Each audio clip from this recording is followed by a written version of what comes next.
Oh, the plastic's still on the fucking dash. Oh, I'm gonna have fun with that later on, peeling it off. Fucking love peeling plastic off things.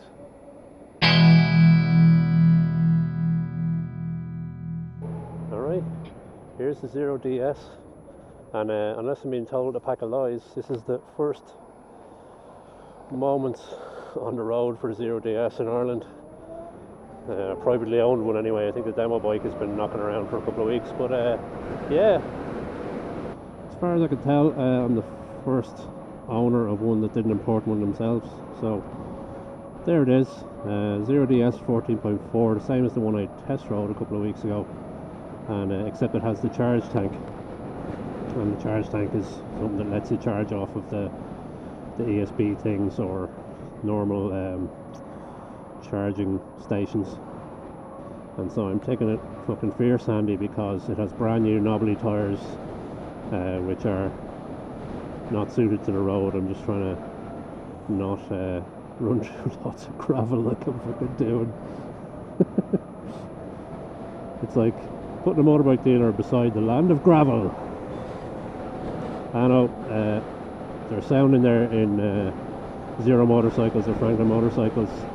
They pulled out all the stops to get the bike, especially since I wanted a sort of a non-standard setup. I happened to get it on a Friday afternoon, which is a fucking class time to get a new bike.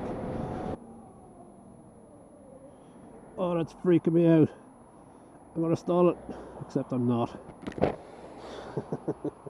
That's class.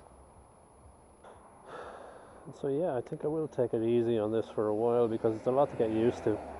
You know, I mean, the electric bike, automatic geared bike or no geared bike, a naked bike as well. Like, I've been up on big fuck off adventure style bikes for a while, and so a lot to take in. Alright, 10-minute impressions. I haven't touched this bike, like I just rode it out of the dealer, so I reckon the shock needs an adjustment for my slightly more well upholstered than average frame, because I went over a few bumps there and it was quite bumpy. So I'll withhold judgment until I get it properly home and properly set up and adjusted and everything like that. It's all in the manual how to adjust the, you know, as it should be for any bike with a manual adjustment. I'm kind of spoiled with having bikes where you sit up in it and it goes fat bastard mode engaged. This one I have to go at it with a wrench, so we'll get that done and then I'll see you after. Aside from that, yeah, it's pretty nice. I have it in eco mode mainly because I'm gonna leave it mostly in eco mode to scrub in these tyres, because it comes with knobbly tyres on it, which are fucking lethal for scrubbing in. Yeah, I need to get it home and turn off all this fucking Fahrenheit business on it and set the clock, which we managed to mess about with in the dealer and that kind of shit. But I already put up my first impressions in the Giza Shot video, but like certainly 10 minutes after getting this out of here on eco mode even, it's fucking nice. I can see myself having some real nice commutes on this bicycle. Okay. Sport mode. Because let's not lie, we knew eco mode wasn't lasting long. Keith in the dealership gave me 10 minutes on eco mode, and so it's been a little longer than 10 minutes. Give me some credit. In fairness, what eco and sport is, there's a lot between them. You know, sport kicks off very quickly. Eco, you kind of have to twist the throttle and wait a second or two for it to go. And so this is all tunable, I'd imagine. Like, they can just fucking say, yeah, if you pull the throttle, it fucking goes. They don't have to deal with like tuning an engine to do that. They just say, it does that. It's the same on any bike with different rider modes, is that you can emulate the different rider modes by not being a fucking hooligan with the bike. So that's grand. That's sport mode. Let's see if I can change it. Like, change it while I'm on the go. That's actually class. You just change it and it's like, yep, changed. Fucking take it easy. Even in eco mode, fucking giving the throttle a bit of a go on it is, you know, gets you a decent burst of speed to get you through a fucking amber light. Sorry, Garda. Still fucking, still getting used to just hitting the brakes and stopping. Like a fucking, if I'd say if you've never driven an automatic car, it's going to freak you out the first couple of times you ride this bike, because yeah, it really is the same as when you first drive an automatic car, that you just come to a stop and then keep your foot on the brake and then the car doesn't stall. Oh, the plastic's still on the fucking dash. Oh, I'm going to have fun with that later on, peeling it off. Fucking love peeling plastic off things.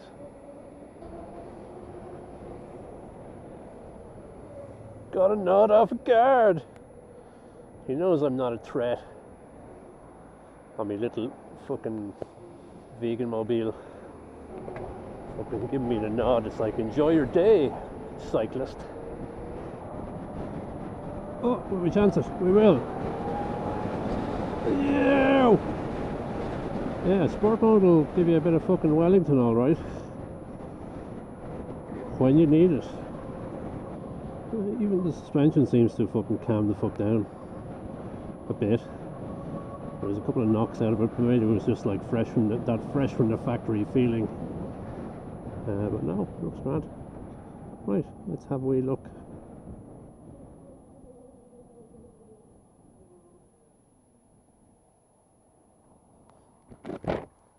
Alright, there it is, the 0DS. She's all mine, baby. First on the road in Ireland, if I'm not being told a pack of lies, which I don't believe I am. It's their dual sport model, the 14x4, the extended battery in it. That big fucking square in the middle is just battery. And I have the charge tank installed, which lets me recharge the battery in an hour or two. Range, because it's the first time people ask about these bikes, is anywhere between 150 and 280 kilometers, depending on how fucking fast you're going. So if you put it in sport mode and fucking rip down a motorway, you're getting about 150 kilometers out of it. And if you don't, then you'll get up to almost 300. First impressions. The one thing I looked at is the brakes, which I was nervous about, but the brakes are actually grand. I don't know what it is that makes them grand, but they're grand. There's like a single pot on the back and dual on the front and a single disc, and they're weird sort of floating calipers, or they're attached in weird places. I noticed this because I intend to get a road lock, because I fucking love road locks now, but this isn't going to take a road lock, it looks like, unless I look at it and figure it out. Comes with knobbly tires on. I won't be putting knobbly tires on them after these wear out, but there you go. This is they change the colour every year, so you can actually tell the year of these by the colour. Let me turn it off there. So that's interesting. So this year's colour is this sort of sandstone kind of a yellow beige, so which I like. I think it's a good colour. It's the colour of poo, which is what I'm smelling right now. Thanks, Ringsend. Big things you notice, of course, looking at the bike immediately, is there's no exhaust. There's just, if you see those big copper fins in the middle, that's the engine, the motor, not the engine, and the shocks, and the drivetrain, which is a belt drive.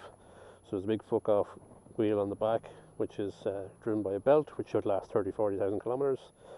It charges via this charging port here, which takes a regular IEC connector, or if you have the charge tank, it takes a Type 1, which is the standard American one, but they give you a cable, which I was very happy with, that goes from Type 1 to Type 2.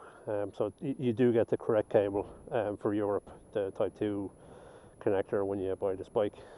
Aside from that, I'm not trying to have this be the official walk around. This is just if I was able to test ride it out on the roads properly, I would have done this when I test rode it, but since I wasn't, here's the first look. Oh, new bike reveal, by the way.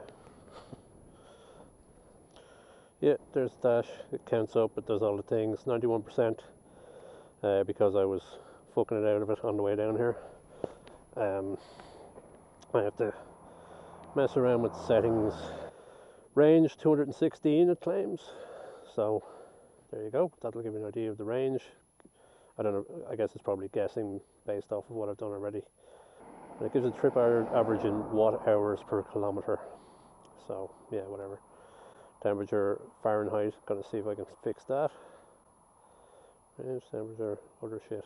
All right, I'm not gonna fuck with this a lot right now. I'm just gonna ride the thing. So it says red flashing light, fucking side stand up, kill switch off, and you get your green light, and then you check fucking behind you, and you just fucking pull off like a madman.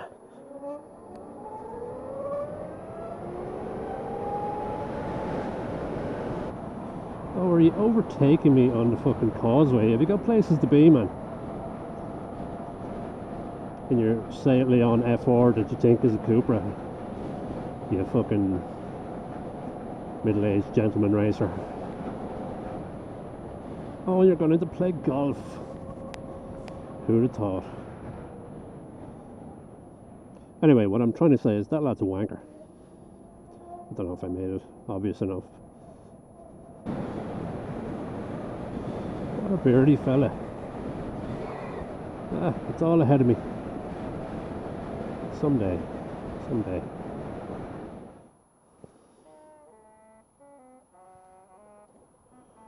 Oh, you scared the fuck out of me, you saxophone bastard.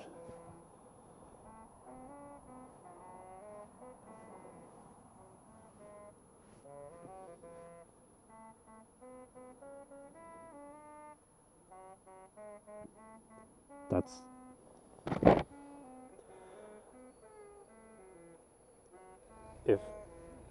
If they ever make electric bikes making noise, that's the noise I want them to make. That exact noise.